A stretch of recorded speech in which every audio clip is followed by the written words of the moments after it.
Hi, I'm Jay. And I'm John. And we're Bucket List Travellers. And in this video, we'll answer the question, how expensive is travelling in Greece? And we'll also provide plenty of Greece travel tips so you can plan your next trip to Greece.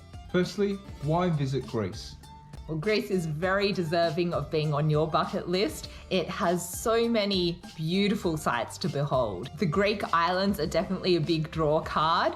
And if you're interested in history, then you have to visit Greece because it is the birthplace of Western civilization.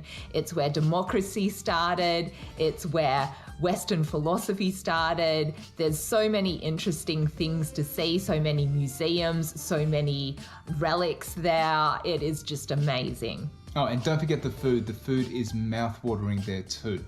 So during our trip to Greece, we started off in the island of Corfu, then we moved to Ioannina, and then Meteora, and finally we traveled to Athens. So our trip was around 2 weeks in total.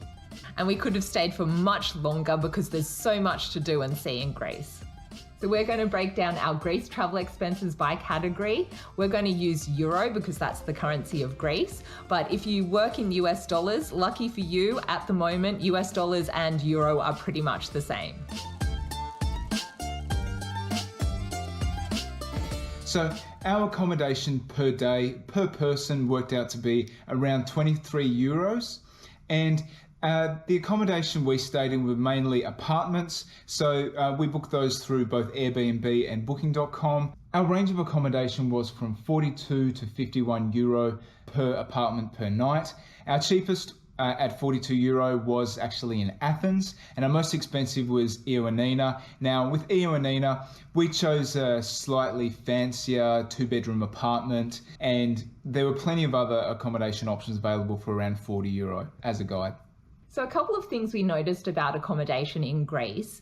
Now, Greece does have one of the slowest internet speeds in Europe. So if you're a digital nomad, you'll maybe have to be a bit more patient than in other parts of Europe.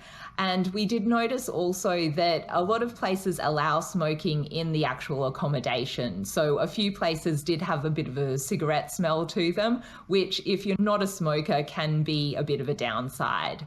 But we did find our accommodation very comfortable and had all of the conveniences that we needed. So accommodation in Greece does have a wide variety of options available, and the prices can vary quite a lot depending on the area and also the season. For more budget accommodation, a bed in a dorm room for one person will be between 10 and 35 euro per night.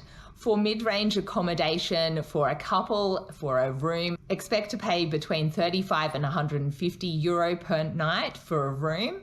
And for luxury accommodation, that can range significantly.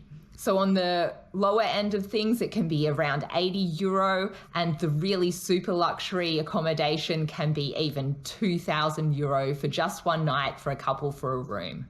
As Jay said, accommodation varies depending on the time of the year. So we were in Greece at the start of June, which is the start of the peak season. So the peak season runs from June through to August. Now, if you are planning to travel in that time of the season, expect to pay higher rates, and also make sure you book ahead, because we only booked a couple of days ahead and found that even in early June, our options were quite limited.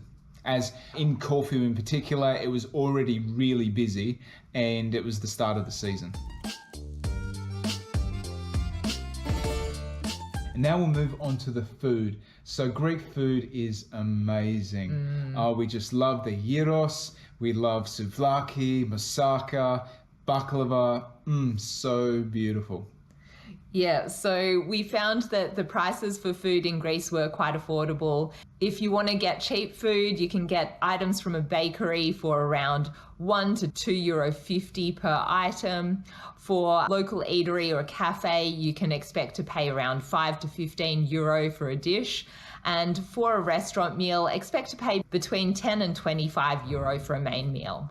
Yeah, so our go-to lunch was the gyro, and you expect to pay around 5 to 6 euros for a gyro. We also managed our food costs in Greece by also shopping and making our own meals where we could, so for breakfast and every now and again for dinner as well. So our eating out cost per person per day ended up being around 10 euros per person.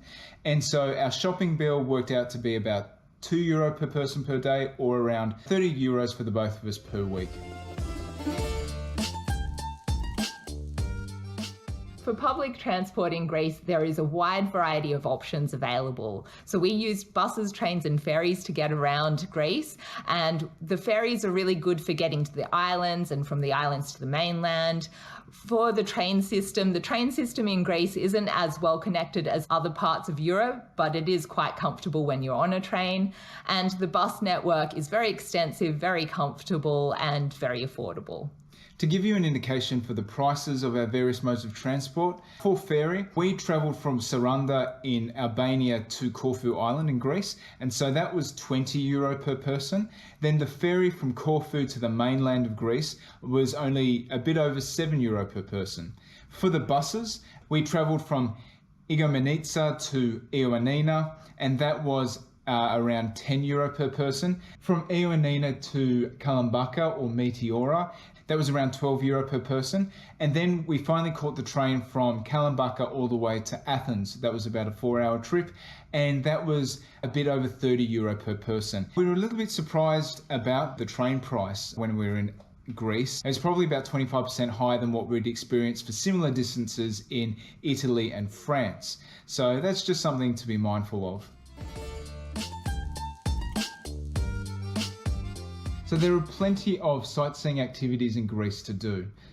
Yeah, so one of our favourites was hanging out at the beach, and that was absolutely free. Now, if you want to pay for an umbrella or a sun lounger, that's obviously going to be extra, but we just went ourselves, so that was great. And the beaches in Greece are beautiful. So other activities we did, we went to the monasteries in Meteora, and that was €3 per monastery. We spent €21 in total between us. And then there's sightseeing in Athens. So we did the combination pass. It was €30 and it got you into a lot of the major sites in Athens. And we highly recommend doing that. It allows you to skip the line, and you can't go to Athens without seeing the Pantheon. We'll be putting together videos of each of these experiences in the next couple of weeks. So make sure you subscribe and hit that notification button to stay tuned.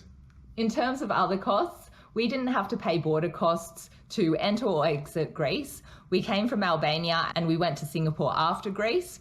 For COVID costs, we didn't have to pay anything either. There were no COVID requirements for entering Greece, and we didn't need any COVID tests to go into Singapore, as we were fully vaccinated. Our total Greece travel cost was €46 per person per day, and that worked out to be €1,200 for the 2 weeks that we were there. We hope you enjoyed our Europe travel vlog about our budget for Greece. If you did, be sure to give it a like and leave us a comment. And if you want more information about travelling to Greece, check out our Greece destination guide on our website jjbucketlisttravelers.com. We are Bucket List Travellers. See you next time.